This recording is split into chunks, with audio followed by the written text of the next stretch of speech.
there was this huge, formless, loving presence that appeared Mm-hmm. and just poured this, just filled me with this love, bigger than any love or stronger than any love that I have ever felt in my life. And I was at peace and I was calm and I wasn't scared anymore. This love was just so huge. It was like one look and I breathe. I want to welcome my amazing, beautiful guest, Sharon Milliman. Sharon, how are you? I'm good, thank you. Thank you for having me. So let's start here. Who were you before your NDE, and then kind of go into your NDE after that, if you don't Okay. Um, I was born and raised Catholic, but I was more spiritual than I was religious. mind. Okay. It was like when I was a very small child. Um, I didn't feel like I belonged in this world, that I was born in the wrong century, born at the wrong time. Something was off.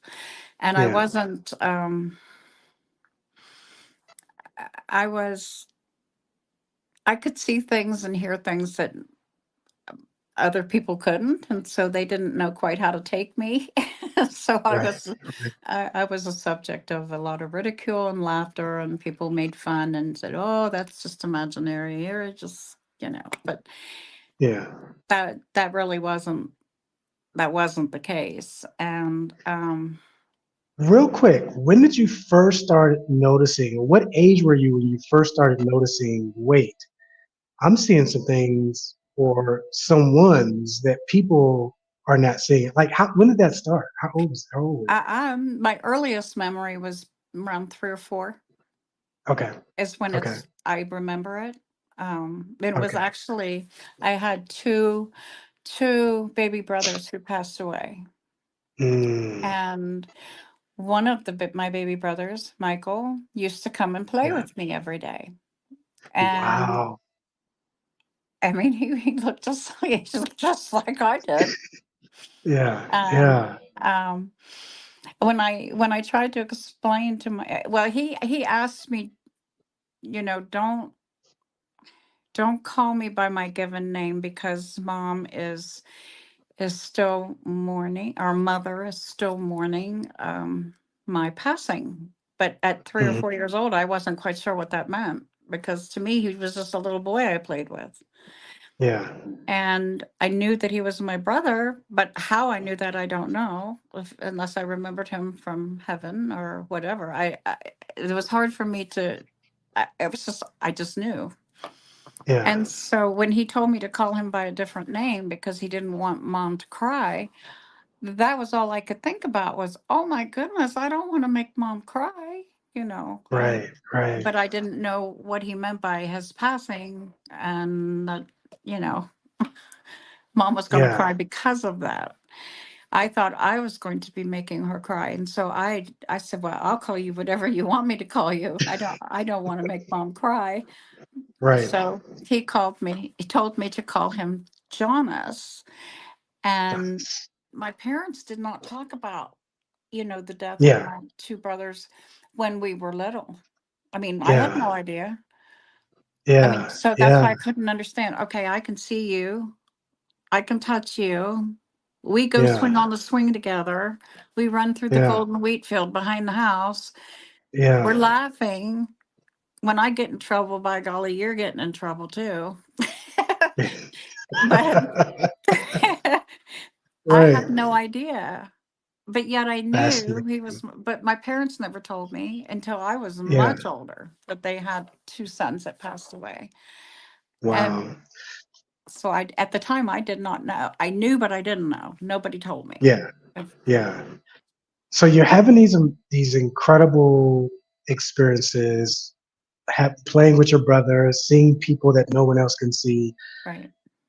Now go from there into your NDE at 13. What happened? Okay.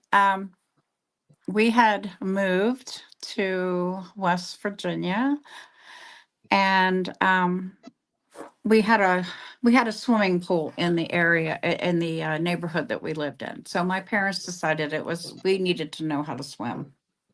Yeah. So we went to the Y. Um, that's right down the road here, and we were to take swimming lessons.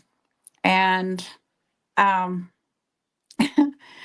so that particular day, I was supposed to dive into the 10-foot section of the pool, going this Mm. way, head first into the 10-foot section.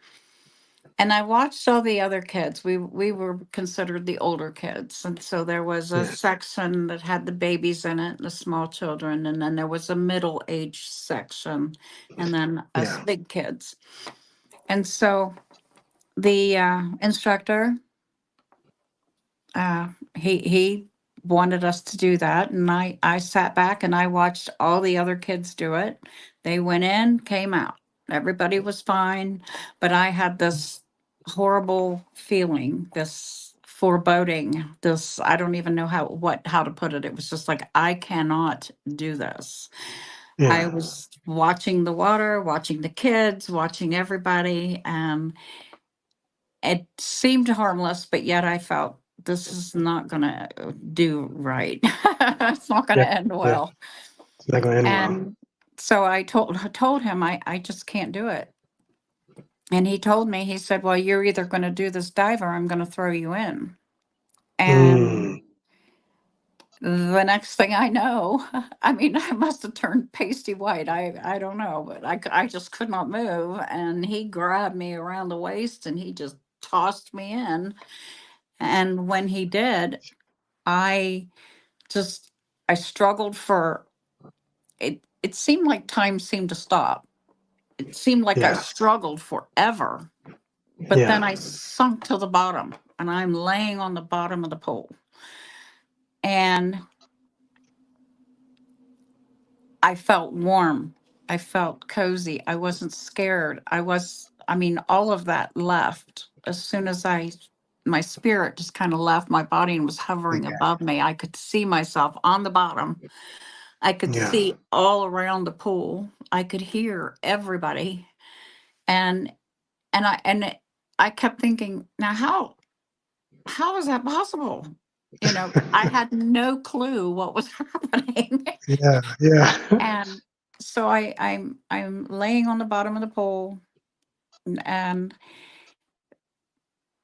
I'm hearing all this screaming. I'm hearing all the children panicking. I can see my mom. She was in the balcony clear across at the 3-foot section of the pool. I could Yeah. see her face. She's leaning over the banister. She's got this horror-filled look on her face, and her face looked like it was this close to mine. I heard the lifeguard, um, the woman lifeguard that had the little babies that she was teaching to swim. She Yeah. screamed at my instructor, and mentioned his name, and she said, "Go in and get her." Right. And then it was like I swung my head around, or the picture swung around, and I could see his face. He was frozen. His eyes were real big. He was frozen. He couldn't move. I think he was in shock, or I don't know. Yeah. And so as all of this is going on, I see this. I focus on the rippling of the water. Okay. Yeah. And there's this light. And at first it looked like a light bulb. And I thought, well, what's a light bulb doing in a pool? That's not very safe. Yeah. And so I'm trying to reason this stuff out, but yet, it's not me. I mean, I'm not in my body anymore. I'm kind of hovering over it Yeah. or by it. And this light, it kept getting bigger and bigger and bigger. And it was such a beautiful light. It was white, um, and it was warm, and it was so brilliant, but yet it didn't hurt my eyes. And I was just drawn to this light. The love that came out of the comfort, the compassion that came out of that light. Mm. Yeah. It was just incredible. And it was like, I'm out of here. I want, I want in that light. Just take me in that light. I'm living Yes. now. Yes. And it was like, it just kept getting bigger and bigger and bigger and bigger and closer. And honestly, I don't know if I was going up to it or it was coming down to me, but it appeared that it was just getting bigger and bigger and bigger. And it was like within inches of touching me. Yeah. And then I heard what sounded like a metal door slam next to me.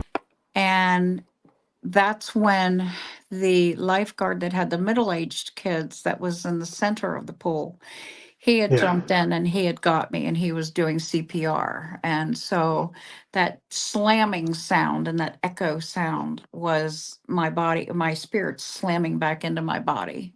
And the instant that I came back into my body, the pain was horrific. And he's doing CPR and pressing on me, and all this water's coming up out of me, and I'm just, coughing and throwing up and just all of it. And I was on the side of the pool, Yeah. and I look around. So I'm laying on concrete and I'm looking around, and all these people, all I could see were legs and feet until I Mm-hmm. saw my mom's face. Mm. And she just was so terrified by the whole experience that once that, they watched me for a while to make sure I was okay. And it was like they wanted Sure. me to go to the hospital, but I was like, I'm not going. No, Right. no, Right. we're not Right. doing this. So I went home, and what we never talked about it. We never Really? discussed it. Not at Okay. all. And so I had no frame of reference at 13 as to Hmm. what was that light? Why was I not cold? Because I thought Yeah. people who drowned would be really cold, and Sure. I Yeah. was worried that I was going to get cold, but I never did get cold. I was really warm and cozy. Right. Um, so and I never did go back to swimming lessons. I don't blame you. I don't So blame you. So you never talked about it. You never shared with a best friend or with a family member. You just kind of locked it away and said, "It is what it is. It's happened. It's over. I'm going with my life." And I'm assuming you still were able to see kind of people that mhm. were spirits being whatever. Um, and how did you handle that? Did you talk about that to anybody? No, I The learned to fact that shut you, my mouth on that one too. yeah, yeah, yeah, Because when I was little, like see, we didn't move from Circleville. We lived in Circleville, and that's where the yeah, beautiful golden wheat field was, and that's where I saw my brother. oh, You know, yeah, um, yeah, yeah. and I'd see people going through that beautiful golden wheat field all the time. So it just never. I didn't Right. know at that age the difference between people and spirits. People were people. That's see, yeah, because that's what that was my next question. So the way you were able to differentiate it, it seems, is that it's when you recognize that other people couldn't see what you saw. Is that Right. correct? Is that That's right. okay? So it just looked like a regular person, but then wait, you can't see it, this person? Oh, okay. So I get it. I get it. Okay, that makes sense. Just understanding that this just is a normal person until you recognize that other people. What are you talking about, Sharon? I don't. There's nobody. There's nobody there. You're a crazy little girl. Right. So the second NDE, let's roll these out. The second NDE is very interesting because it was your fourth time experiencing something that makes no sense. But and I say I don't say no sense with skepticism, but that this could happen over and over to the fourth time. So I'll let you share that. I was struck by lightning 4 times. Fourth times. Twice was ball lightning. How it came for me, and I can only speak for me, but I Yeah. was on a computer, and we had lived in a big Victorian house with heavy curtains, and I had no idea it was storming out. And I was typing on, we had the old fashioned type computers, not like what we have now.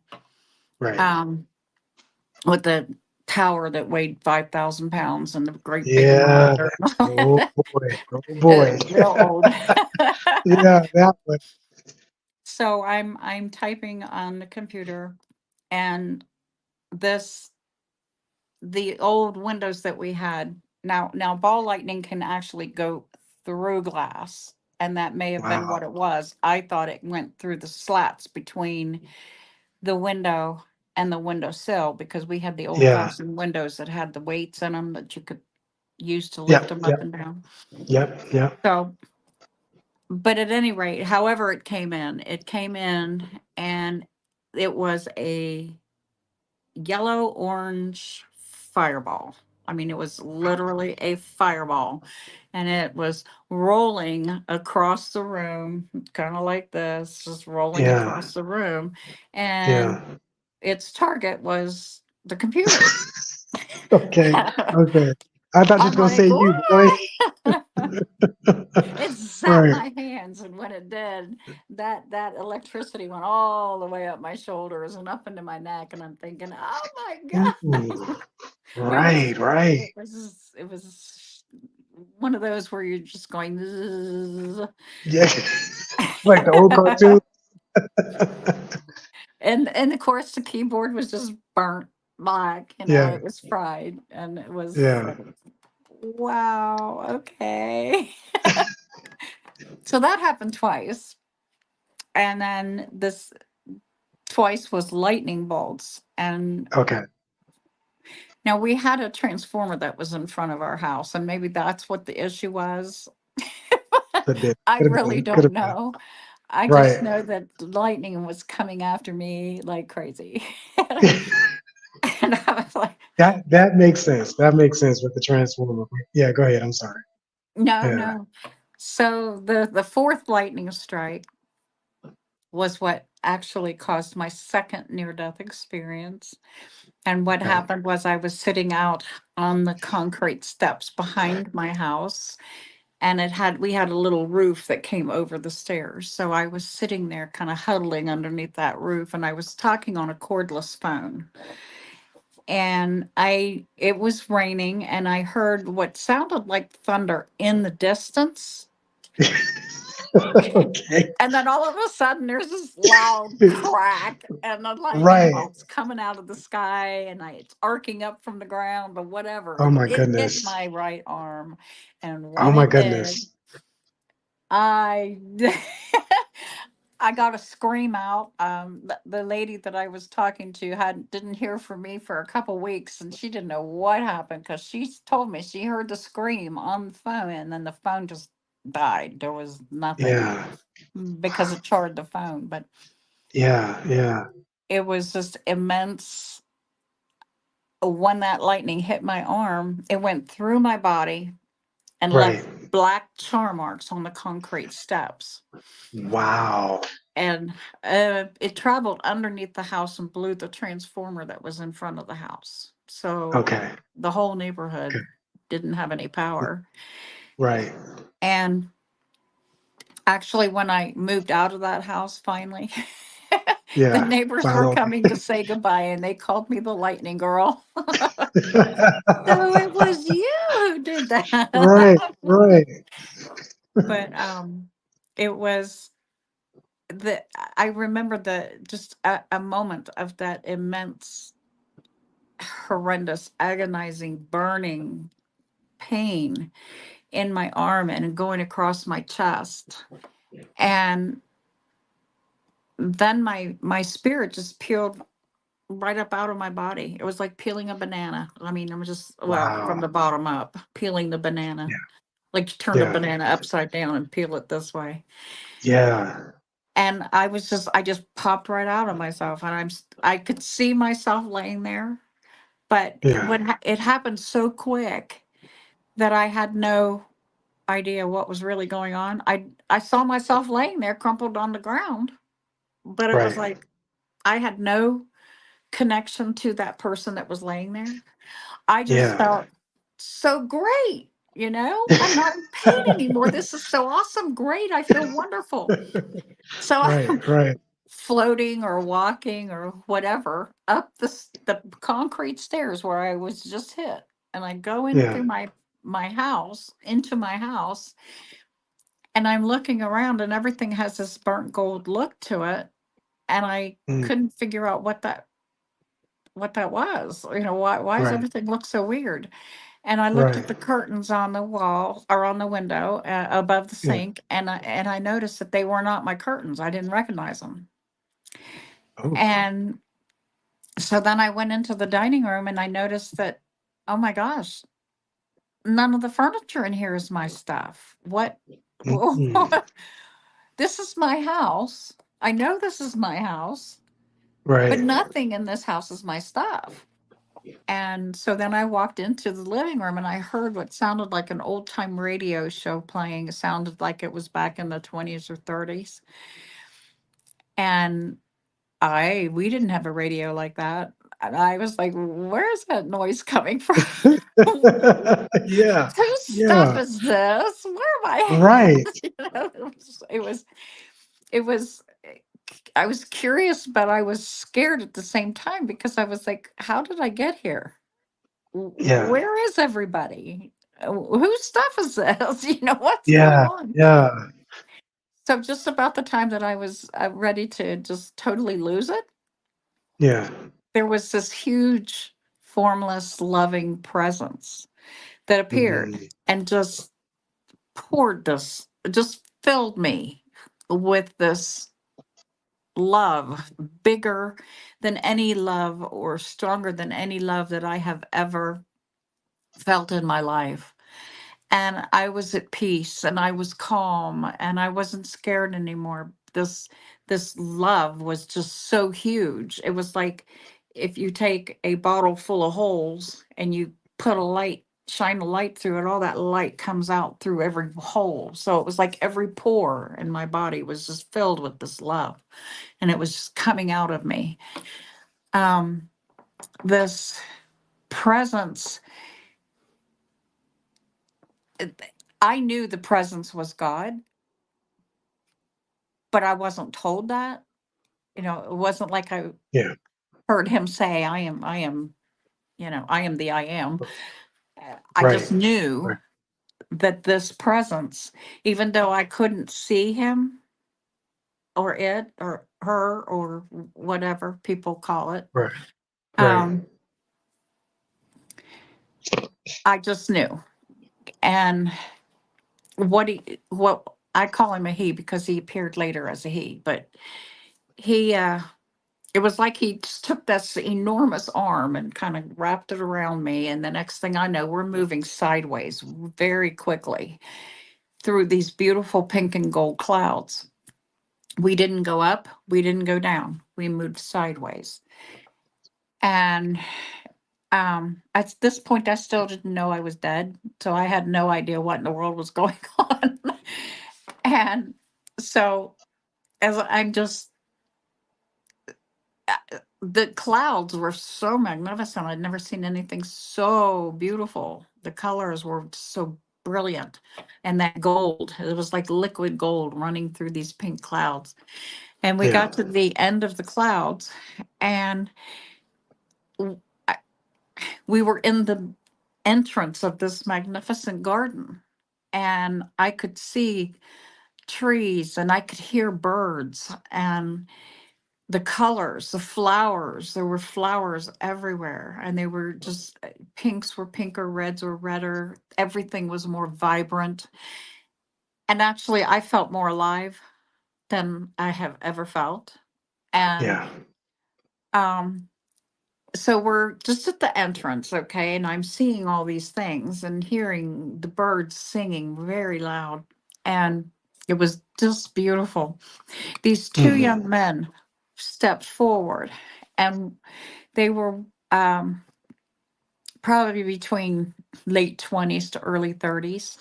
And they were wearing, it looked like lounge clothes or something that you might wear on the beach. They had their shirts Yeah. were open and they were wearing these like linen. It was an ivory linen is what it looked like. And they took um, like took a snapshot of the weave pattern, and I didn't know until many years later why this happened, but it was like Hmm. they took that little snapshot and stuck it right up in my face, right? Yeah. And I'm looking at Yeah. it and I'm going, okay, that's nice. Why is that important?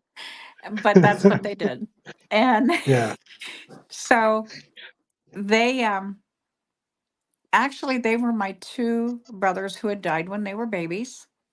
And but now they were fully grown men, and they looked exactly like my dad when my dad was a young man, especially when they smiled.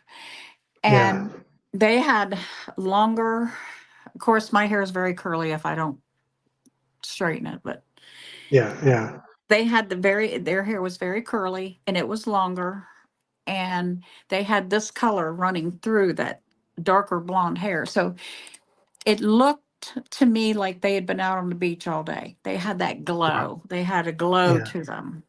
Yeah. And they were just so beautiful. And it was like, oh my goodness. And it was, we had this wonderful family reunion. And it was like, Wow. I knew them, they knew me. And although I had never met them, um, Right. I only saw Michael when I was a little girl, Little girl. Right. Right. when he was a little boy. Yeah. Yeah. But True. the, now they're fully grown men and they're just magnificently gorgeous. And their hair and their heads, I mean, all over. They glowed all over. But I Right. noticed the highlights in their hair and the skin tone, and they just glowed everywhere.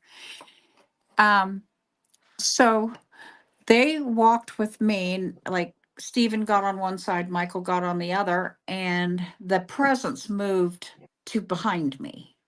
Hmm. Hmm. And we're all walking through this garden, and I can see everything all the way around without turning my head. My senses were so heightened. Everything was, I was, I was much more aware. Yeah. I could see very far distances, but I could see it in great detail. Right. Um, so I'm looking around in this garden, and they're with me and they're kind of taking me around, and I'm looking, and I'm looking at things slowly, trying to take it all in, because it's so much more than what you could possibly take in. Yeah. It Sure. would Sure. blow your mind if it blew my mind. I'm like, Yeah. wow. I get hit Yeah. by lightning and then I'm here. Okay, where's here? What is Right. this? Yeah. Um, Exactly. my brothers had to actually tell me I died, because I, at that point, still did not know that I was dead. And Yeah. so they told me, and I thought, okay. I mean, I could see other people too, and everybody looked Right. to be, the same age, between late Right. 20s, early 30s. I didn't see any old people. I didn't see any sick people, no wheelchairs, no crutches, nothing like that. Right. And everybody seemed to be young and strong and healthy, and their skin was pink and glowy. They were glowing. And I thought, okay, if I'm dead, do I still have a body? So Mm. I looked down the front of me on purpose. I looked down the Yeah. front of me to see if I still had a body too. And I Right. did. And Yeah. it was me. I could see my hair. I could see my clothes. I could see my legs and my feet Yeah. in the grass. I Yeah. could feel the grass on my feet. And it Right. was like, um, I was thrilled to death that had a body and that I was actually dressed. Yeah. And Yeah. it was, Yeah. you know, uh, but my body was what I call a light body, because it was, Okay. I didn't feel heavy or Okay. weighted down like here, Yeah. you know. Yeah. And Yeah. the love and acceptance that I felt from my brothers and this presence and everybody around me, it was so huge. I didn't feel like I had to worry about whether I had my hair done or my makeup on, or okay, you've just been fried by lightning and your hair is probably standing on, up like this. I had never thought about it. I just Right, felt right. so much love and acceptance that I had never felt before, and Wow. it was incredible. And but I'm looking and I'm, touching, and I'm like, is this real? Yeah, But it's very much real. And so my brothers, when they told me that, I said, wow, okay, well, if this is death, then I can do this. This is right, okay. I can do right, this. right, And so after they told me I was dead, and I realized that I still had a body and I'm much lighter and better version of who I am, but I still right. thought like me. I still felt Yeah. like me. I was still me. And it seemed that my identity was important, that Okay. I didn't Okay. just meld into nothing, or Yeah. meld into become one with everything. And I didn't have an identity anymore. Yeah, I was still me. Right. Um, so so as we're walking around, and this revelation hits me, and I'm just like, okay, I can do this. Then it was, we stopped at this one place, and there was a bunch of people that came around, and I knew them. I knew them, but I didn't know where I knew them from. Okay. And they knew me. And they were all young. Nobody was over, mid 30s. Right. And but I noticed that they were wearing clothes from different time periods. And I thought, Okay. well, that was interesting. I loved the dresses the women were wearing, the beautiful gowns and things. And then I saw men in suits and fancy clothes. And then I saw people wearing regular stuff like we wear today. But Sure. I couldn't figure out what that was all about, other than to maybe that's the time period that they came from, Right. Right. or I don't know. I Yeah. just knew them That's- and they knew me, and they were there for love and support. And then it was like watching a black and white movie on an old Okay. fashioned movie reel. So I see this screen, and I'm watching my life from the time I was born until the day I died on the stairs. Mm, But it was moving in fast motion. It was black and white. It was everything I did or didn't do. mm, And but I watched it, and I thought, and then it was over. And I thought, wow, I must have lived a boring life. That's over real quick. That was my first thought. I'm like, okay, right. I'm missing something. What is it I'm missing? And my brothers, of Right. course, they were just grinning. They didn't say anything. And I'm like, that's not fair. What Yeah. is it? Yeah. But then I realized there was no judgment. I felt no judgment whatsoever from my brothers, from this presence, from the people around me. It was just a lot of love and support. And when I watched it, it was like, okay, this is all the stuff I did or didn't do or whatever. And okay, that's it. It's over. Um, Mm, and I realized that God did not judge me through it. He loved me through it. And if there was mm, going to be any judgment, then I was going to be the one to have to do the judging. And I didn't judge myself. I just said, okay, that's over. right. And then we went on. So I realized that God did not judge me. We judge ourselves as we watch our life reviews.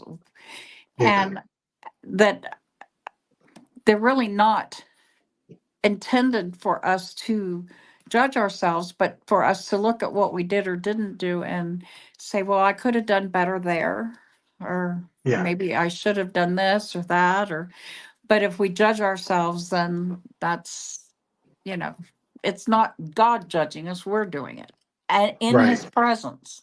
And Right.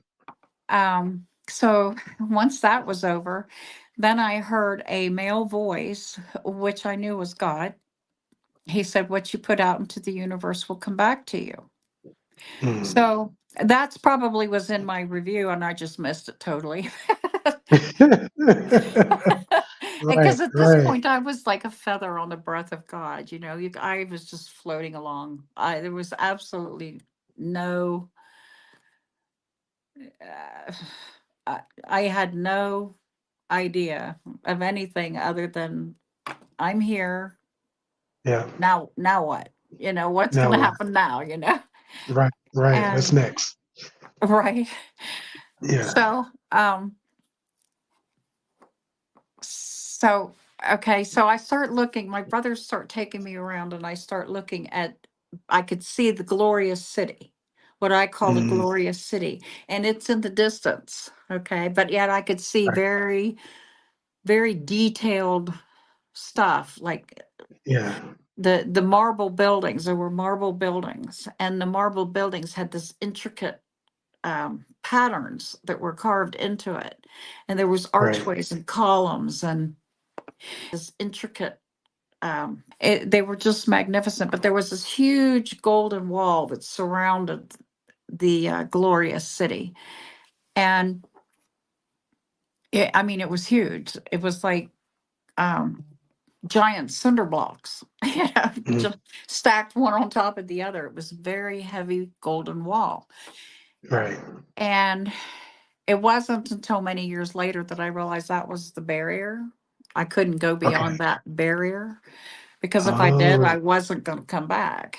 But oh, it was many years later before I realized yeah, what that was. And yeah. um but I could see lots of buildings on the outskirts of the city. I did see this one that was in the center of the city, and Okay. it was gigantic. It was a big round building. It had a beautiful golden dome on the top of it. And I I couldn't see what was inside the building. I've made comments before that it might be a big amphitheater where everybody goes on Saturday nights and they have their popcorn and their cokes and they sit in Watch a there and they're show. Yeah. watching all of us on a big Right. screen. Um we're going around and I see what looks like a spiritual hospital of sorts. Um and there were, well, I guess nurses, but they were like mentors and teachers and angels and people that are there tending to the people that are in the spiritual hospital. But it's not like they had to stay in bed and they had IVs in them and things like that. That it Right. wasn't No, of course not. like that. Yeah. But Right. it was more for them, for people who had died traumatic deaths, very quick deaths, didn't have a clue Okay. where they were, that they were dead. And Okay. and this is where you are now, and we're going to teach you what you need to know, and you're going to be fine. And I found that heaven, or where I was at, was very, very gentle. It's you know there may be someone there that didn't have two brothers tell them you're dead, True. and Yeah. maybe Good point. they. So anyway, it was like a healing hospital to help with spiritual And, matters. and help them acclimate to where they were at now. Exactly. Okay. Okay. And then I saw a place where babies and children go, and it was so cool because it was Oh. like Toys R Us on steroids. the Oh. I mean, these children had every possible thing they could want to play with, trampolines and swing sets and teeter totters, Yeah. but Yeah. they're having so much fun. And again, there's mentors and teachers and angels and great grandmas and great grandpas and aunts and uncles and cousins and people that are there that are loving these children and that are taking Mm, care of these children. And yeah. so the children aren't scared, they're not lost, they're not hurt, nothing Yeah. has happened, it's all good. Yeah. And I saw them at all different levels, babies and little children and older children. And so when I saw the children at various ages and I saw my brothers and I saw all these other people, I learned that they grow up to a certain age physically Yeah. and they Yeah. stop. And then it's all Okay. about spiritual growth. And the older people, they go there and they go back in Yeah. time to Mm. their best age, their strongest, Okay. healthiest, best Yeah. best age. Yeah. Yeah. And it so you don't there is nobody hurting. There is nobody scared. There is nobody crying or lonely or sad or all of these things that we feel here, you Right. know. And Yeah. I saw a place that I call the Hall of Knowledge, but I'm Hmm. not exactly sure if that's what it's called. That's just what I'm calling it. Yeah. Um, Yeah. it looked like a gigantic library, and it was like a formal library. It was so cool. It was, it had the beautiful wood, and the shelves were wood, and they were like from the floor to the ceiling, and they had the Yeah. ladders that you pull around, and people can get books out and it, gain knowledge on anything they want to. Doesn't Yeah. I've matter heard what the that. subject is. You can now, whether it's Yeah. an actual book or whether it's just the book was a representation of gaining that knowledge, I'm not sure, but it looked like real books to me. Yeah. So after that, um, my brother takes me to both of them. They take me to this one building and I look in. I don't go into the building. I'm standing in the doorway Yeah. and there are some people in there having a beautiful party. It's like I don't know what the occasion was, but it was extremely festive and everybody was happy. The Yeah. women were dressed in beautiful dresses and the men were, dressed up in suits. And um, I saw a man carrying a silver tray with champagne glasses. Now, I didn't Mhm. see champagne in them. They might have, Right. I don't know, but that's what they look like to Right. me. So I don't know about the drinking part of it. All I can say is what I saw. But Oh, that's good. there was a man over in the corner and he was playing this great big grand piano, and I noticed a vase, crystal vase with roses spilling out and over onto the piano. Mm. It was Yeah. just and it was beautiful. Just every detail was perfect. And I looked across the room. So he's over in the corner, and there's a bunch of people in the center of the room, and some of them are dancing, some of them are singing, some of them are talking to each other, some of them are, eating. Um, Yeah. Yeah. and so I look over to the other side of the room, and there's these beautiful tables that have white linens, um, flowers, great big bouquets of flowers, Wow. candelabras. Yeah. Um, and on the table were these silver trays, and the silver trays had, food, different kinds of foods, breads and cheeses and fruits and vegetables and things like that. Yeah. And it's just whatever anybody wanted, it was there. And Yeah. so uh, this is probably important to say, no, animals do not get killed in heaven. That's And important. That's important. we do not have to eat to sustain life. We eat Yeah. because it's enjoyable. And when we're here on this earth and we gather around in our homes with family and friends and we're visiting, usually food is involved. Yeah. And it's True. not, we're not eating to keep ourselves alive. There's no bathrooms, nothing like that. We Right. have different bodies. It's a totally Yeah. different Yeah. type of thing. Yeah. And I did see rolling hills and valleys and mountains and streams and rivers and just, I mean, there was so much to see.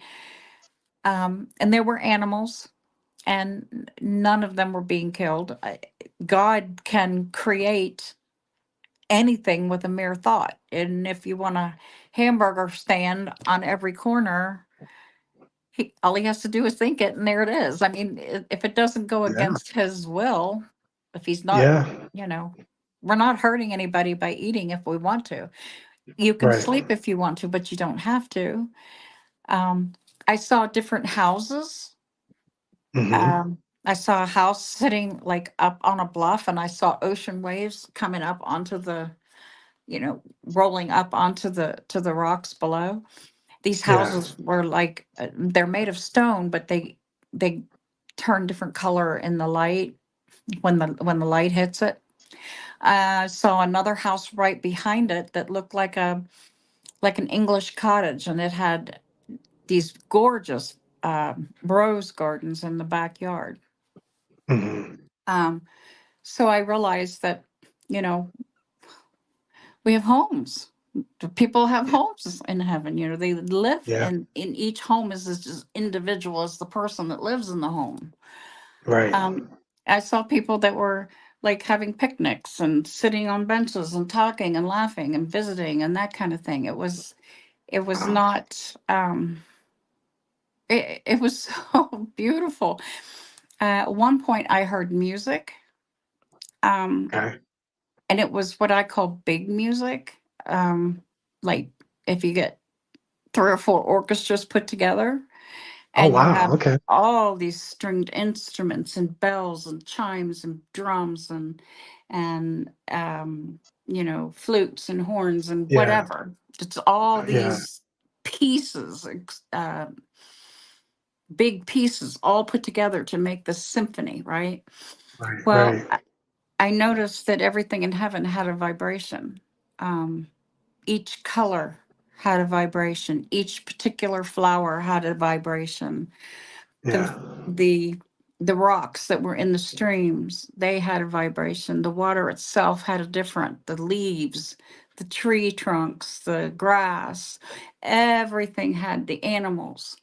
Um, Everything had its own particular vibration, and when you put all of those things together, you have this beautiful symphony. This gigantic music and everybody was that it was the music and everything that created that music, all the different vibrations, was singing praises to God. Wow. And it was the most beautiful music that you could possibly imagine. Yeah. Sure. Um, Sure. so then, well, my brothers we're still walking around, and I'm like in the awe factor. I'm just Taking it all totally, in. Yeah. Taking it oh my all in. gosh. Yeah. um, And then I start feeling like at one point, I started feeling like I was hooked up to what I call a giant IV bottle of knowledge. It was Okay. like I was getting um, infused with divine wisdom, divine knowledge. And it was like who God is, what God is, how the universe was put together, how we are put together, Right. um, all of these things. And it's like, I was like, oh my gosh, God, you are so simple. And we human Yeah. beings make you so complicated, and God's not complicated at all. He's just so Yeah. simple. It's like he takes this and he puts it together and poof, there it is. There it is. Yeah. And it's not like you see these people, this old professor writing on a chalkboard that just 10 chalkboards long with all these Right. Right. equations that you can't Right. even read to explain Right. something really simple. And Yeah. Yeah. it wasn't that complicated. And I Yeah. just kept saying, "You're so cool, God. You're so awesome." I I was love like, it. "Wow." um, so then I feel like I'm forgetting something. As we were walking along, there is this grove of trees over in the corner. Um, Okay.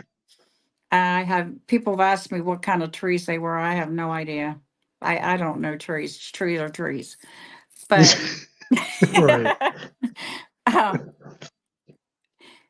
Jesus walks out from this grove of trees, and he walks up to me. And when he walks up to me, my two brothers, they took off. Um, the presence was not there anymore. It was Okay. just me and Jesus. And I was like, Right. Right. it Exactly. was so beautiful. And he, when he smiles, he had this most beautiful smile and the dimples, and I was just like, oh my God. I couldn't say anything. He said to me, I love you. I'm with you. Don't be afraid. Yeah. And he's walking me over to this wooded glen. Okay. And of course I'm just like staring up staring up at him, and he's just so beautiful. Yeah. And what he said to me was important, but I didn't that was he was letting me know that I was going to be coming back, but I had Okay. no idea. It was just like, when you're in his presence, there some people will drop to the ground, some people will, I was just like, Right. I didn't Uh, know what to do. right. So it just, what he was telling me just went right over my head. And Right. um, so he walked me over to this wooded glen, and there was a log laying there. There were like pine needles and pine cones and these beautiful little blue flowers that were coming up through the pine needles. And it was a very um, beautiful place. You could see the sunbeams coming through the tall trees. And so everything was just lit up with these streams of light that were coming through, but yet there was shade, and it was so comfortable. So I Yeah. sat down on the log, and when I sat down on the log, Jesus walked away, and I was like, "Ah, come back, come back, please." Right. So I Please. look over, and there's this man sitting on the log, Okay. and I knew that man was God. Okay. And what was funny is that it was almost like an older version of Jesus. You know, they had the similar um, I don't facial expressions, Right. similar similar personality. Mannerisms. Yeah. Right. Yeah. It was Yeah. like your child is an extension of you. Exactly. Exactly. And so you Gotcha. can see yourself in that child. Exactly. So Gotcha.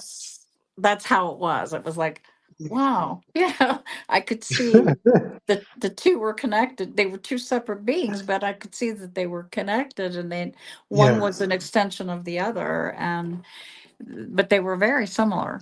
Um, Yeah. but anyway, he was an older version. He had shorter hair. Jesus had the very long hair. Um, Jesus had brown eyes. God had Hmm. these blue. His God's eyes were blue. Yeah. Jesus's Yeah. eyes were brown. Yeah. Um, God had short curly hair, to here, Yeah. wavy or whatever. Jesus Right. had very long wavy hair, not curly. Okay. Um, he God's skin was a lighter color. Jesus's skin was a very sort of a dark olive complexion, but he looked like he was glowing. He had suntan on him. Yeah. So they were two very different, but yet you could see the similarities. Right. But anyway, he looked at me and he said, "So what would you do if it was just me and you?" And I'm like, "What? What?" I didn't know what he was saying to me. And he said, "What would you do if it was just me and you?" And I heard the question, but I didn't know what he was wanting from me. I didn't know Yeah. how to answer that. And of course, you know he's God, and you you want to come up with a really intelligent answer. I had Right. none, Yeah. none Yeah. whatsoever. So I said, I don't know what you mean. What are you saying? So he said, Right. come with me. And so he gets up and he takes me further into the wooded glen. And when he does that, he's kind of waves his hand like this. And I'm looking at the sky and I can't see the blue anymore. I'm seeing the planets and the sparkling stars and the gases and the galaxies. I'm looking out and I can see all of this huge vastness of the universe, but there's no trees, there's no cars, there's no people, there's nothing. There's just all of Mm. that. Yeah. And I look, I looked at him and I said, um, that's beautiful, but that's huge. Really, Yeah. really huge. And if it's all of that and just me and Yeah. you would not like me after the first 10 minutes with all my questions and chatter. So I don't Mm. think so. And Right. when I said that, he kind of threw his head back and he laughed. And then, and I could, his eyes were sparkly and he was just, I mean, it wasn't like he was laughing at me. He just was laughing at my innocence, I guess, or Yeah. my lack of expressing myself in Right. Right.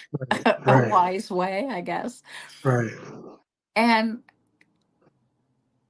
then I realized what I had said and how stupid it sounded, and I was I started laughing too.